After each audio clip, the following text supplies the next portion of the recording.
E aí galera, bem-vindos de volta ao nosso curso de linguagens de programação. Na primeira parte do curso a gente viu os paradigmas aí que são mais tradicionais, mais populares, que são o imperativo e orientado a objeto. Existe um motivo pelo qual esses paradigmas são os mais populares, né? Eles são os paradigmas aí, pelo menos o imperativo é o mais antigo, né? O orientado a objeto, basicamente, pelo menos eu enxergo ele como uma evolução do imperativo, já que ele tem o imperativo nele, mas com a parte da modularização, do encapsulamento, das entidades separadas, né? Mas os dois vão confiar muito no conceito de estado, né? Sendo que o estado no paradigma imperativo é o estado do programa como um todo, e no orientado a objeto, cada objeto vai gerenciar o seu próprio estado também, né? Então, muito próximo, baseado na arquitetura de von Neumann, né? Daquela questão de guardar os dados e guardar o programa na memória e tal. O paradigma que a gente vai ver hoje, né, começar hoje e terminar daqui a uma semana, quando eu soltar o próximo vídeo, é o de programação funcional. Programação funcional é um paradigma que tem ganhado popularidade, apesar de não ser tão novo assim, tão jovem, né? Mas ele é baseado em funções matemáticas, por isso ele é funcional, né? E talvez seja o paradigma mais importante aí entre os menos tradicionais.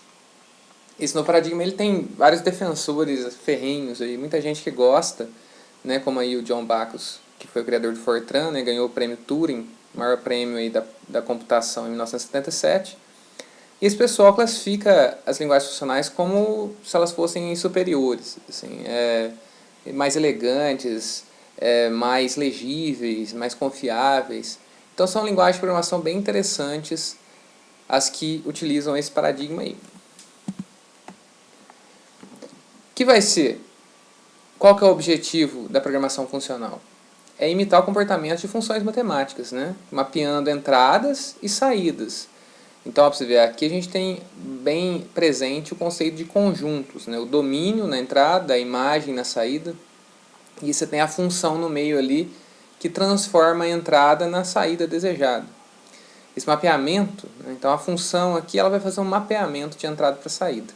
Esse mapeamento muitas vezes é dado através de uma expressão, ou de uma tabela, ou de alguma transformação que ocorre aí dentro dessa caixinha, né? Uma das características fundamentais desse paradigma, e que vai diferenciar bastante dos que a gente viu até agora, é que não vai existir essa noção de estado. Então o programa ele não vai funcionar sequencialmente, você não vai conseguir parar ele em determinado momento para ver qual que é o estado, qual que é o valor das variáveis, porque nem vai ter comando de atribuição, a gente não vai ficar gerenciando memória como a gente faz, assim mesmo que implicitamente em programação imperativa e orientada a objeto, né? As variáveis, até coloquei entre aspas nos slides aí, no slide. No Haskell, que é a linguagem que a gente vai utilizar, nem muda de valor, elas têm sempre o mesmo valor no decorrer do programa, né? E isso aí vai ter uma série de consequências, mas a gente vai falando sobre isso no decorrer da aula aí. Olha lá, ó. Além disso, nas funções matemáticas e também nas linguagens funcionais, a ordem de avaliação de suas expressões de mapeamento é controlada apenas por recursão e expressões condicionais. Então a gente vai ter if, vai ter outros condicionais aí que são até mais característicos da linguagem Haskell. Vai ter for, while? Não vai ter. Por quê? For e while depende de atualização de estado e de teste do estado. Eles são ali aqueles fiscais que a gente falou numa outra aula ali, que vão verificar o estado e definir qual que é o caminho que o programa vai seguir. Como aqui a gente não vai ter estado, a gente não vai ter atribuição, então não tem como fazer isso. A gente vai fazer repetição de uma maneira menos convencional aí, para quem não gosta de recursão, né? A gente vai fazer repetição somente através de recursão, chamadas da mesma função com parâmetros diferentes, né? Então a nossa função, né? O programa do paradigma funcional ele vai ser uma coleção de funções. Essas funções elas vão poder interagir entre si e tal. Mas cada função vai funcionar, assim, é um clichê isso, né? Eu odeio clichê, mas vai funcionar realmente como uma caixa preta, que vai receber entradas, lá dentro vai fazer um processamento e vai soltar aí uma saída, né? O valor de saída da função vai depender só dos argumentos passados para ela. Então não tem um estado global do seu programa ali que vai influenciar. Você não tem variáveis globais, você não tem nada ali dentro que é, assim, nada externo influencia no resultado da função. Tá? Isso é uma coisa interessante, é por isso que os cientistas da computação lá gostam. Quer dizer que duas chamadas de uma função realizadas com o mesmo valor de argumento x sempre vai retornar o mesmo resultado f de x aí, ou y. Né? Essa característica aí da linguagem é chamada de transparência referencial. Isso difere de outros paradigmas, onde o estado local ou global de um programa pode influenciar no resultado da chamada de função, né? Até assim, em outras linguagens você pode passar as coisas por referência e tal, né? Aqui não vai ter isso não. Você vai passar valores e ela vai retornar um outro valor. Em tempo aí, funções matemáticas definem valores, em vez de especificar uma sequência de comandos ali, né, de operações para produzir um valor. Então não vai existir variável, no sentido de variável imperativa, né, que é uma posição na memória que você vai ficar atualizando. Você vai passar valores, esses valores vão ser processados e vão gerar um outro valor. Quais linguagens são as mais famosas aí? Lisp e Scheme são as mais tradicionais aí, as mais tradicionais não, as mais antigas, né? ML, que depois vai surgir um monte de outras linguagens a partir dela, inclusive o OCaml, né, que hoje em dia é mais utilizado, e o Haskell, que é a mais popular e que nós vamos utilizar para ilustrar o paradigma. Aí, uma função matemática típica, como aí o quadrado de um número. Então eu chamei a minha função de square, né? Ela recebe um parâmetro n aí, que ela vai calcular o quadrado dele. E o que significa? Né? O que é square de n? É n vezes n, ou seja, n ao quadrado. Né? Essa definição aí dá o nome da função, seus argumentos e uma expressão que define o seu significado. Olha só, já vou adiantando aqui ó, que o igual, então o operador igual das outras linguagens aí, que em geral vai significar atribuição, aqui ele não vai significar atribuição, ele vai significar equivalência, que um lado e o outro significam a mesma coisa. Os argumentos da função são provenientes do conjunto domínio e as possíveis valores de saída formam o conjunto imagem, como tem aqui nessa figura abaixo aqui, ó. Então eu estou mapeando do A para o B, né? A função é um mapeamento do A para o B, e o y é o f de x. Né? O y é gerado em função do x aí. Então a gente pode falar que é uma relação. Né? Aqui o que eu acabei de falar, ó, na linguagem imperativa ou na programação orientada a objeto, o igual tem assim, semanticamente, né, quer dizer, o significado do sinal de igual é diferente. O igual vai significar a atribuição. Ó. Você pode ler isso aqui como x recebe o valor de x mais 1. E na funcional vai significar equivalência. A gente até lê diferente. Então você pode ler da seguinte maneira. Isso aqui é uma função em Haskell. Ó, quadrado de número, número vezes número. Então significa que o quê? O quadrado do número é número vezes número. Equivale a número vezes número. Você lê diferente, né? Então a semântica é diferente. Pode parecer óbvio, mas a aplicação de uma função é especificada por um par, que contém o nome da função e um elemento particular. Né? Quer dizer, se você quiser aplicar a função square em um número, você fala square de 2.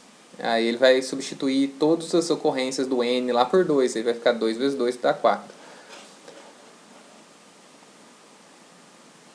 Beleza, que está escrito aqui, ó, durante a avaliação da expressão, cada ocorrência de um parâmetro é vinculada a um valor do conjunto domínio e é considerado uma constante. Não vai mudar durante o programa de valor, não. Alguns trabalhos teóricos acerca de funções separam a tarefa de defini-las e de nomeá-las. Isso aqui eu vou citar porque é importante sempre vocês fazerem a conexão de cálculo lambda, expressão lambda ou notação lambda, né, que foi definido por esse cara aqui, o Alonzo Church, né, em 1941, com a programação funcional.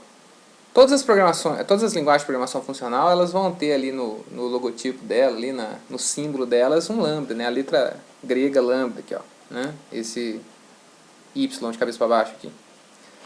Esse cara, Alonzo Church, ele é da vanguarda aí da computação, né? Aquela galera que trabalhava na década de 30, 40, ali, Alan Turing, o próprio von Neumann, né?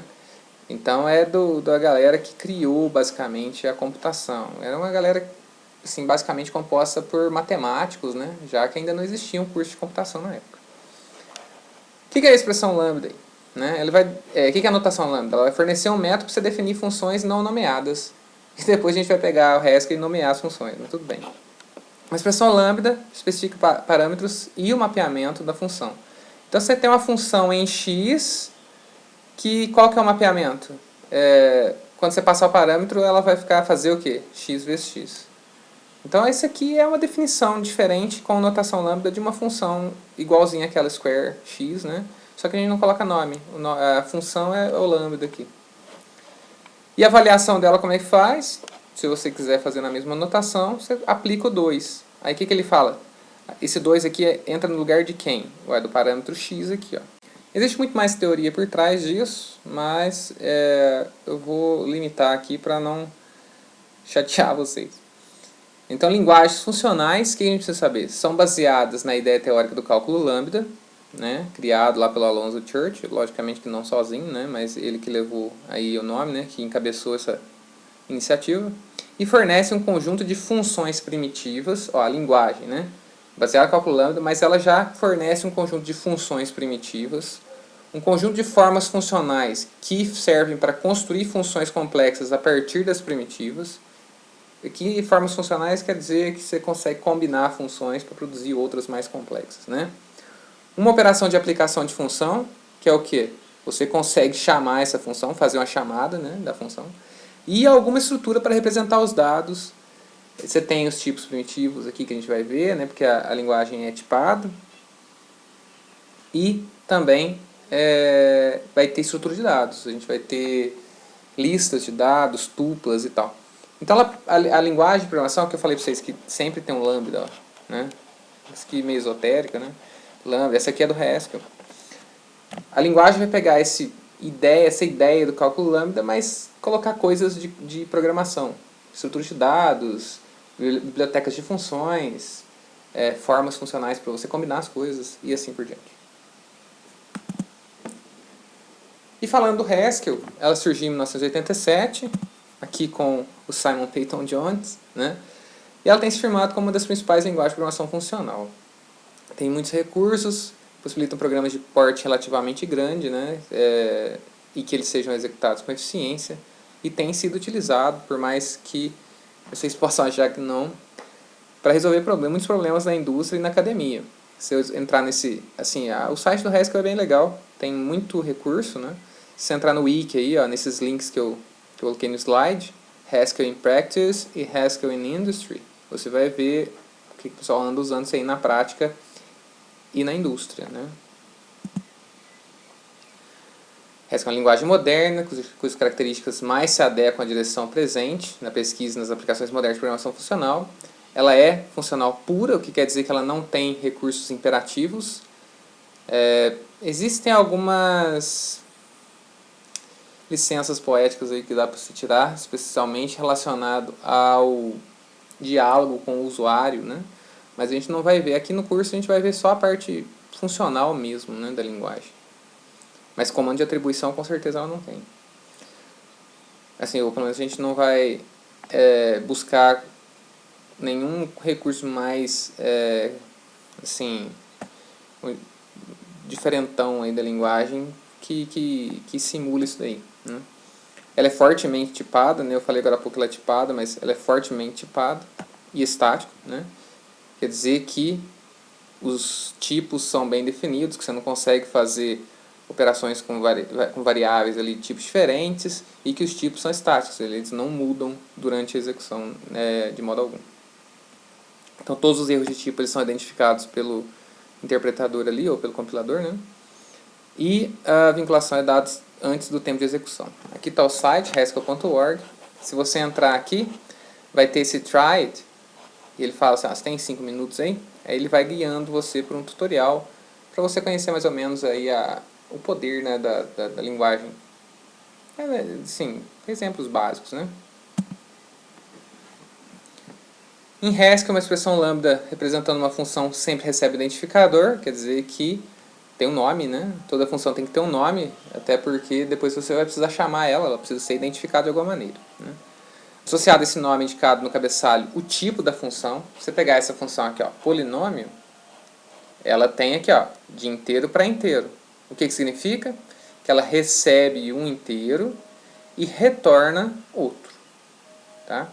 Os parâmetros são a entrada, né, o conjunto domínio aí, né, e a imagem é a saída. A função polinômio abaixo recebe um inteiro e responde com outro inteiro. É o tipo da função. Você definiu aqui a assinatura da função, depois você define a própria aqui. Né? Isso daqui, essa função, ela é equivalente à função lambda representada aqui nesse texto. Ó. Lambda de x é x ao quadrado mais 10x mais 2. Vamos fazer esse negócio aqui no código. Mais uma vez aqui utilizando o átomo. Então, o polinômio, dois pontos, recebe um inteiro, retorna um inteiro. Deixa eu salvar ela para fazer o highlight de sintaxe aqui. Vou chamar de teste.hs. Isso é importante, ó. HS é a extensão de um programa em Haskell. Estou salvando nessa extensão. A interface já percebe aqui que eu estou trabalhando com Haskell e já faz o highlight, né? Já destaca a sintaxe. Polinômio. Aqui eu vou listar todos os parâmetros, os argumentos que eu vou passar para a função. Aqui é só um, então eu vou passar ele com o nome de x, né? Porque a gente está acostumado já. X ao quadrado mais 10x mais 2. Não precisa de ponto e vírgula, tá certo? Aqui, você dá vontade, eu sei, de fazer assim, né? Igual a gente faz em C, em C++, em Java, em um monte de linguagem. Aqui não precisa. O parâmetro ele é separado do nome da função simplesmente por espaço. Inclusive na hora que a gente for chamar, como vocês vão ver daqui a alguns instantes. Isso daqui é uma função bem simplesinha. Comentário em Haskell é primeira função função em Haskell. Começa com dois sinais de hífen aqui, né, ou dois sinais de menos. Esses dois pontos aqui é importante. Os nomes dos tipos sempre vão ser com letra maiúscula. Os nomes das funções e dos parâmetros das variáveis vão ser sempre com letra minúscula. Isso é importante porque faz parte das regras da sintaxe do Haskell.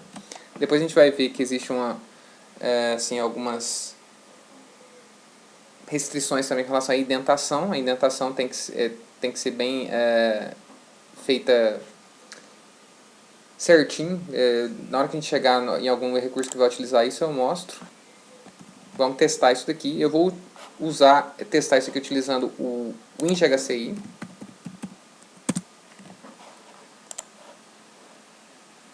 Tá aí, ó.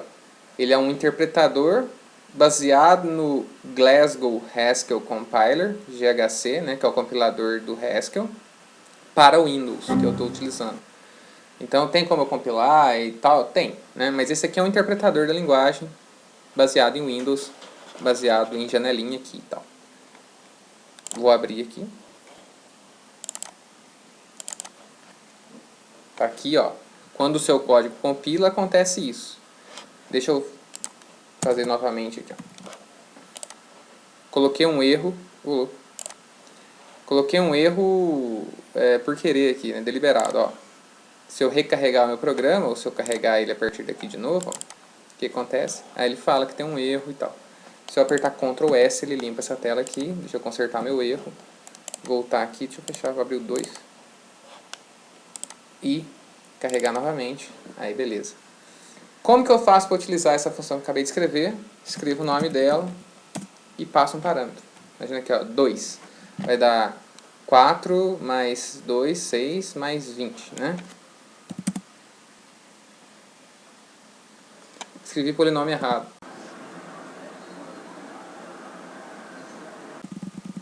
Polimônio.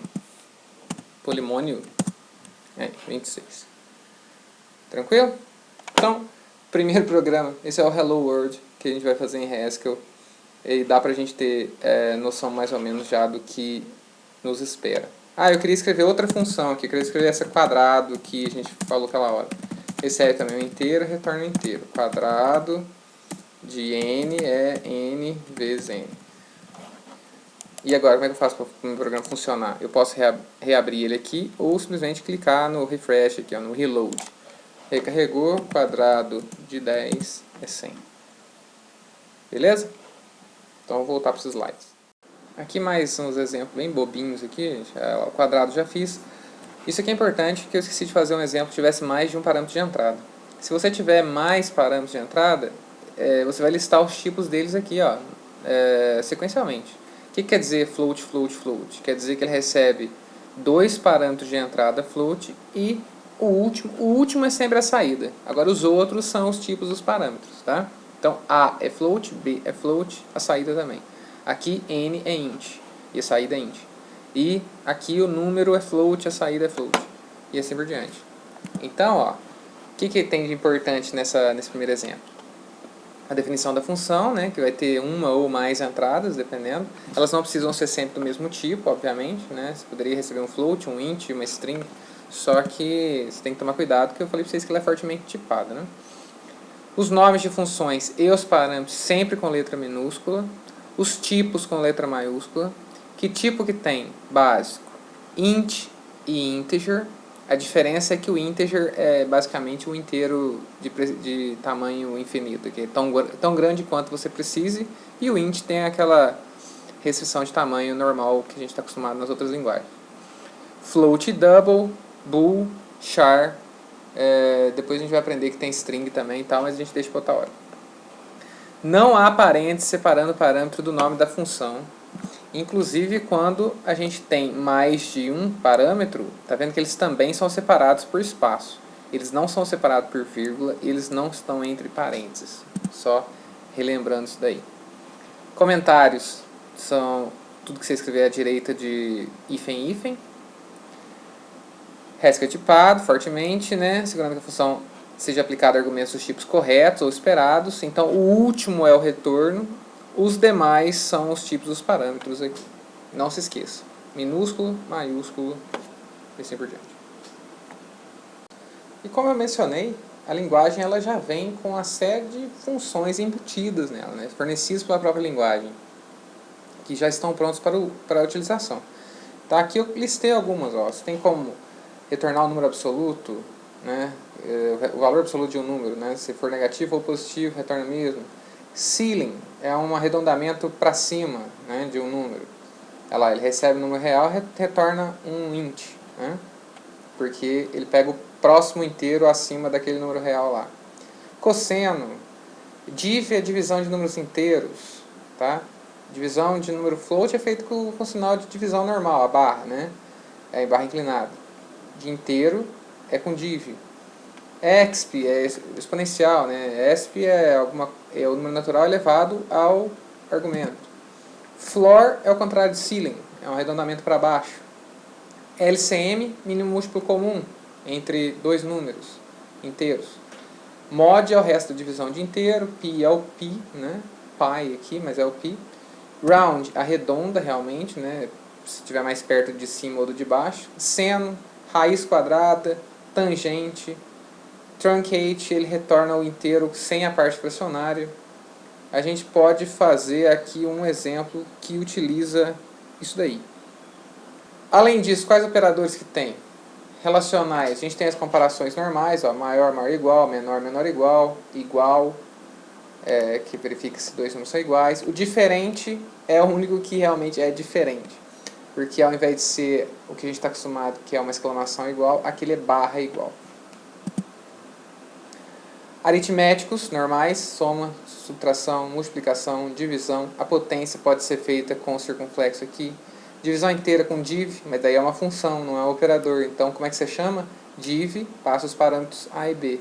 E o resto, de inteiro também, A e B, passados com parâmetro, dá o resto da divisão de A por B. Poderia fazer aqui, ó, uma função que calcula a distância euclidiana entre dois pontos num espaço bidimensional. Então ela recebe o seu nome. Eu vou receber aqui, ó, float.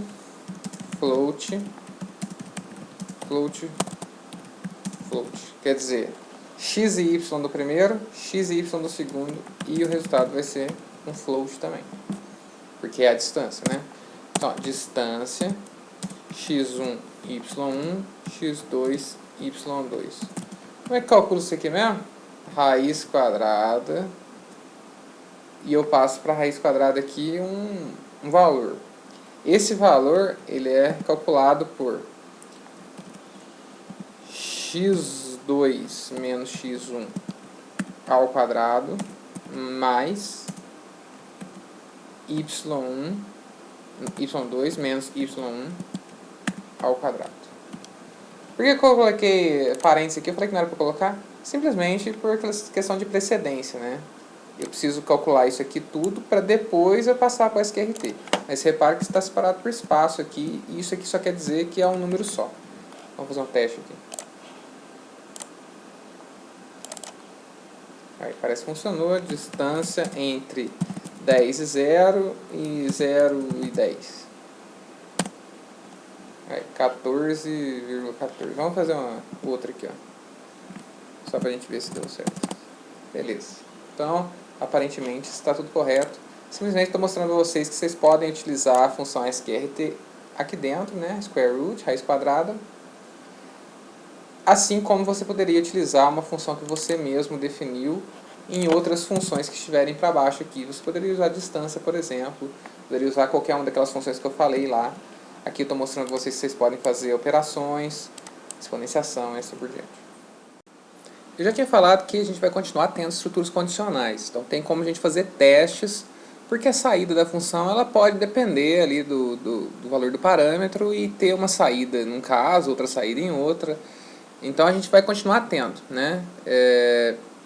A maneira mais tradicional de fazer isso no Haskell, porque é muito parecido com o que faz em outras linguagens, é utilizando a estrutura if then, else. A gente não está muito acostumado com then, né? Mas é a mesma coisa. If, uma condição, then, beleza. Se não, else, outra condição. Aqui eu tenho, ó, eu queria testar quem que é maior, A ou B. Eu recebo o A, que é um inteiro, e o B, que é um inteiro, e retorno um dos dois, né? Olha lá, se A for maior ou igual a B, then A. Então eu retorno A. Se não, eu retorno B. Programa totalmente paia aqui, né? Mas assim, só para mostrar para vocês como é que funciona a questão da estrutura do if then else, né? Aqui eu vou mostrar daqui a pouco alguns outros exemplos. Além do if then else, existe uma estrutura que é mais característica do Haskell, que são os guardas. Os guardas eles são semelhantes tanto à estrutura switch das linguagens imperativas aí, né? Onde você tinha switch case, né? Switch, você tinha vários casos. Aqui também a gente vai poder ter vários guardas, um para cada condição. Então você fala assim, se acontecer isso, então retorno esse, se não esse, se não esse, se não esse. Então você vai conseguir fazer uma linha aqui, ou um guarda para cada condição, quantas condições forem necessárias. Assim como no switch case a gente tinha também um default, aqui a gente vai ter também um otherwise, quer dizer, se nenhuma das acima ele entrou, ele entra nessa daqui. Também é semelhante a uma árvore de if-else. Você vai assim, if, não sei o que lá, else. Aí dentro do else você coloca if, não sei o que, else. Aí dentro desse else, então você vai alinhando if-else. Aqui é a mesma coisa, são vários ifs, só que você faz de uma maneira bem mais legal, assim, bem mais elegante, mais limpo ali, né? Beleza, com guardas, a primeira expressão a ser avaliada como verdadeira, seguindo a ordem da escrita, determina o valor da função. Então eu vou fazer aqui dois exemplos, um usando o if e o outro usando o guarda, só para vocês verem qual que é a diferença. Vou fazer uma função que chama, sei lá, isPar. Ela vai retornar true se o número for par e false se ele não for. E vai receber um número inteiro e vai retornar um booleano. isPar recebe o x. Se o resto da divisão de x por 2 for igual a 0, quer dizer o quê? Que sim, ele é par. Se não, ele não é. Aí isso daí pode ser escrito dessa maneira aqui, pode ser escrito assim, pode ser escrito assim, aí você que sabe. O que eu não posso fazer? Isso aqui. Se ela estiver no mesmo nível da definição da função, a linguagem vai achar que você está começando a definir outra coisa e tal, vai se embananar aí. Então ela tem sempre que estar adiantada com relação. E se fizer parte da mesma estrutura, seria interessante inclusive aqui, ó, que eles estivessem todos na mesma linha aqui, ó. Fica bem mais claro, tá joia? Só que o if, muitas vezes, você vai poder fazer numa linha só e tal, você que sabe. Só tem que estar adiantado e tem que estar o denelse aqui na mesma retinha aqui. Vamos testar? Então, spar 10, true, e 111, false, e 200, true. Beleza, então está funcionando. Para ilustrar os guardas, eu vou mostrar já, para a gente já também ir se familiarizando de novo com a questão da recursão, né? Vou mostrar o fatorial. Lembrando sempre que o fatorial de um número n é n que multiplica o fatorial de n menos 1. Certo? O fatorial é de 5, por exemplo, 5 vezes 4 vezes 3 vezes 2 vezes 1. Se você fizer 5 vezes 4 fatorial, né? 4 fatorial é 4 vezes 3 vezes 2 vezes 1. Então, é daí que sai essa nossa definição. O fatorial vai receber um número inteiro e retornar o inteiro que é o fatorial. O fatorial de n, ele vai ter duas opções, então vou colocar 2 guardas. Olha só, aqui já tem uma diferença. No if, ó, o if é uma estrutura que ela mesma resolve o problema e retorna um valor, tá vendo? Então o igual está antes do if. Agora para a guarda não tem igual antes das guardas. Ó, os guardas são essas barras verticais. Cada barra vertical vai ter sua própria igual, significando que escolheu aquele caminho e a resposta é aquela. Então, ó, e cada um vai ter uma condição. A condição que eu vou colocar aqui é o seguinte: se n for igual a 0. Se n for igual a 0 significa que o fatorial é 1. Beleza? Esse é o caso base da recursão aqui, ó. Isso aqui é uma condição, eu poderia até colocar ela aqui entre parênteses se você achar melhor. Mas não precisa. E aqui tem uma condição e depois tem a resposta, se aquela condição for aceita.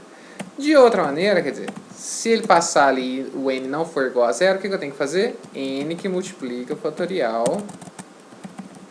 de n menos 1.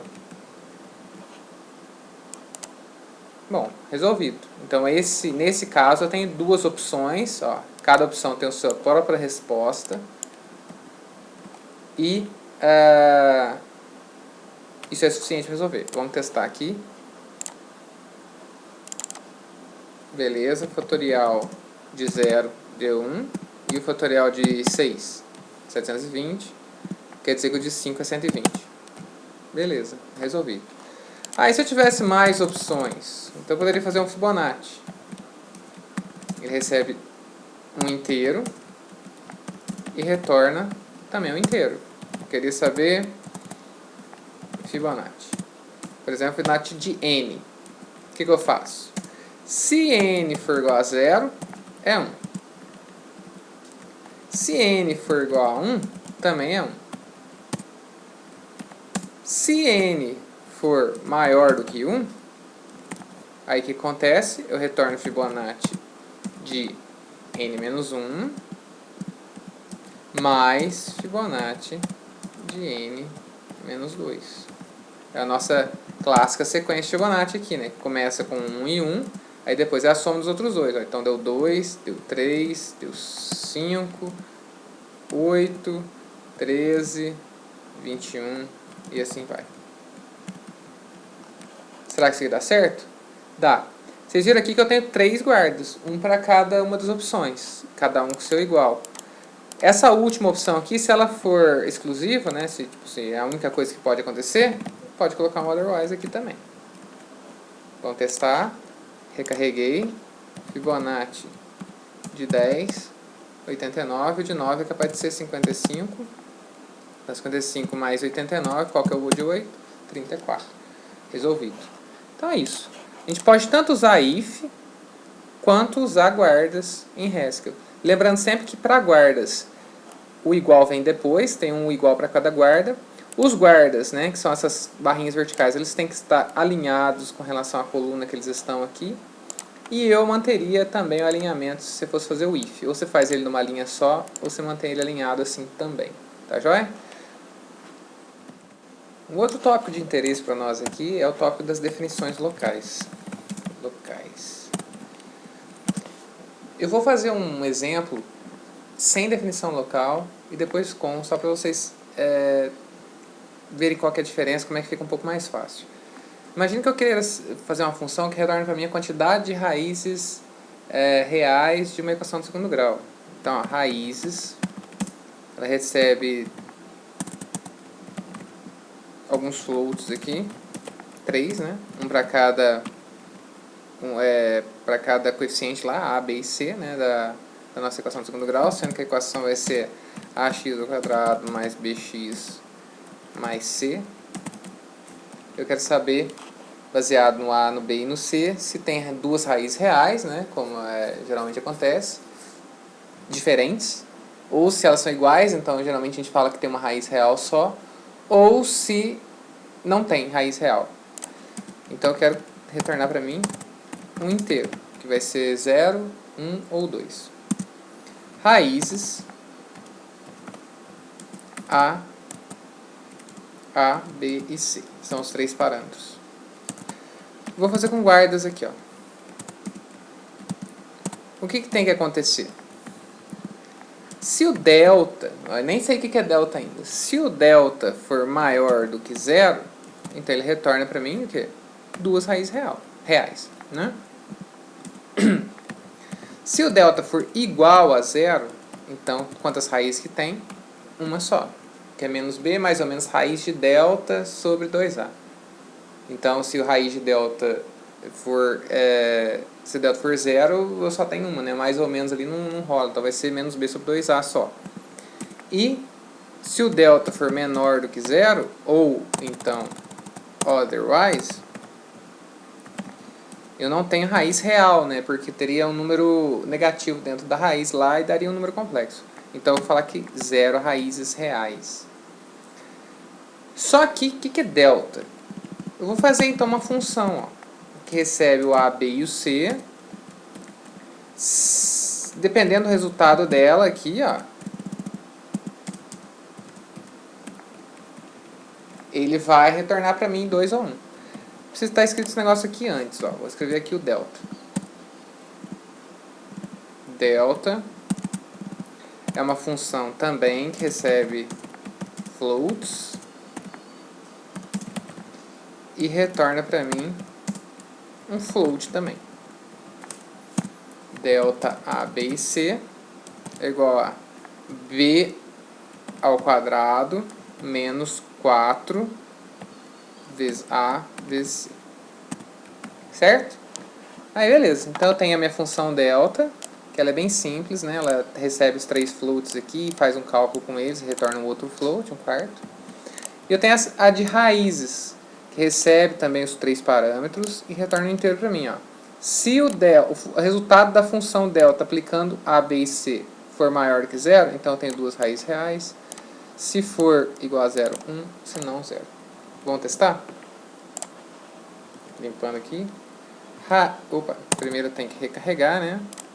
Meu arquivo. Pelo menos ele compilou, então tá ok. Raízes. Se for 1, menos 5 e 6. Tem duas raízes reais. Né? Eu lembro dessa daí, que acho que até dava 2 e 3, né? As raízes. E se for menos 4 e 4? Aí dá uma só. Porque, ó, b ao quadrado, 16, menos 4 vezes 4 vezes 1, que é 16, também deu 0. Então só tem uma raiz real. Agora vamos inventar um número aqui totalmente nada a ver. Vou colocar aqui 10. Aí, ó. Aí dá o quê? 16 menos 4 vezes 10 vezes 4, né? Dá 160. Então dá um número negativo. Então funcionou. Agora, esse delta aqui, ó, imagine que o único lugar do seu programa que você vai usar é aqui dentro. Você não vai usar em lugar nenhum. Então ele não precisa ser uma função, porque nunca você vai chegar aqui e chamar delta de 10 menos 4 e 4. Você não quer deixar isso para uma interface pública, igual a gente faz na em programação orientada a objetos. Você só quer que o cara chame raízes. Então ela poderia ser uma definição local da função raízes e não uma função externa. Como é que a gente poderia fazer isso? Eu poderia fazer o seguinte, ó. Vou apagar isso aqui, deixar só delta. Ainda que a definição também local possa ser uma função. Então, vou copiar esse negócio.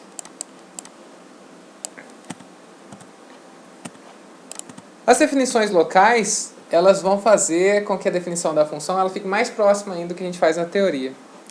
A gente pode fazer isso daqui, ó, muitas vezes, que resultado, né, as raízes de uma equação de segundo grau são o quê? Menos b mais ou menos raiz de delta sobre 2a, onde delta é b ao quadrado menos 4ac. A gente pode fazer a mesma coisa aqui, ó. E o que você acha que é a palavra? Onde delta é b ao quadrado menos 4ac.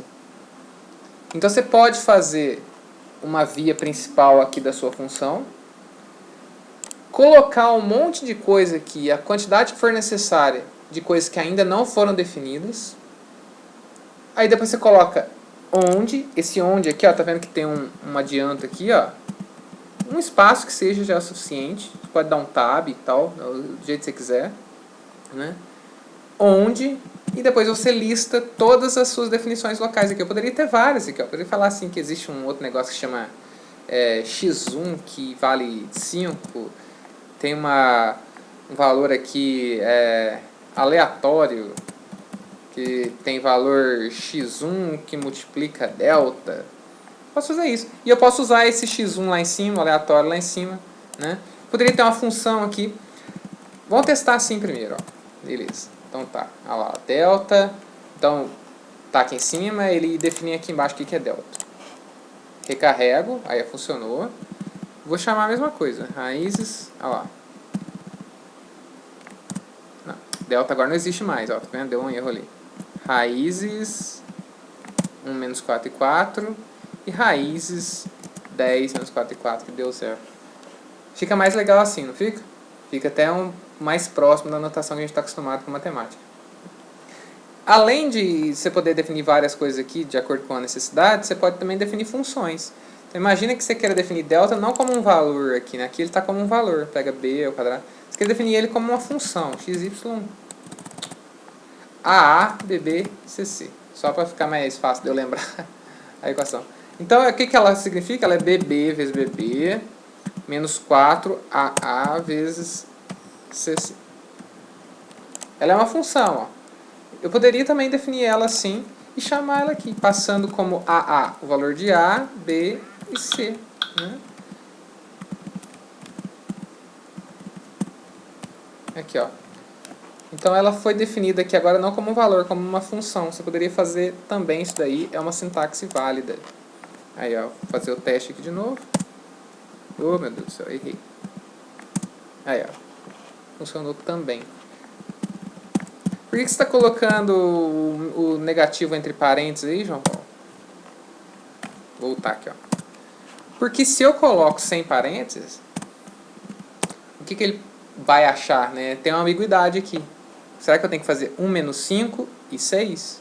Então, se você coloca assim, quer dizer que isso daqui é um elemento isolado. Aí, ó, funcionou. Tá joia? Essa não é a única definição local que existe, mas é a que eu mais gosto, where.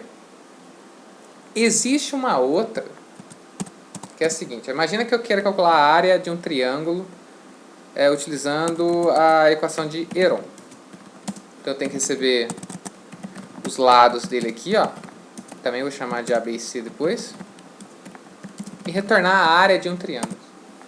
A área de um triângulo, segundo Heron, A, B e C, vai ser a raiz quadrada de um semiperímetro que multiplica o semiperímetro menos o A, que multiplica um semiperímetro menos o B, que multiplica um semiperímetro menos o C. Loucura, hein? O que é semiperímetro? Where.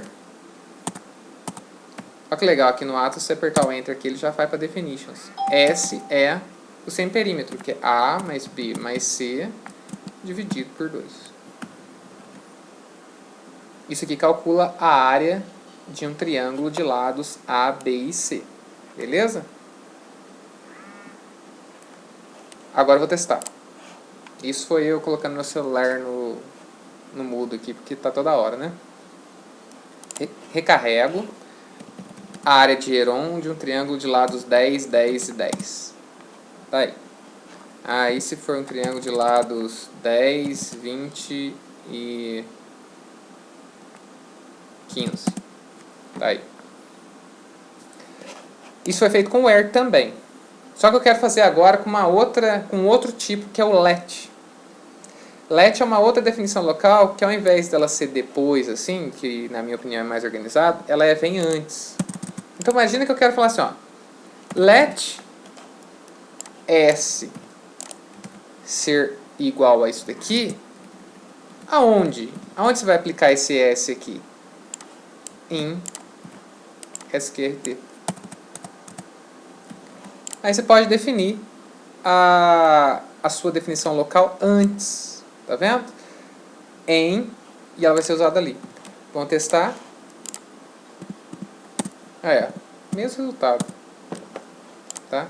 Você pode usar tanto let aqui, quanto o where como definições locais, e a sua função vai ficar bem legal e bem organizada, né?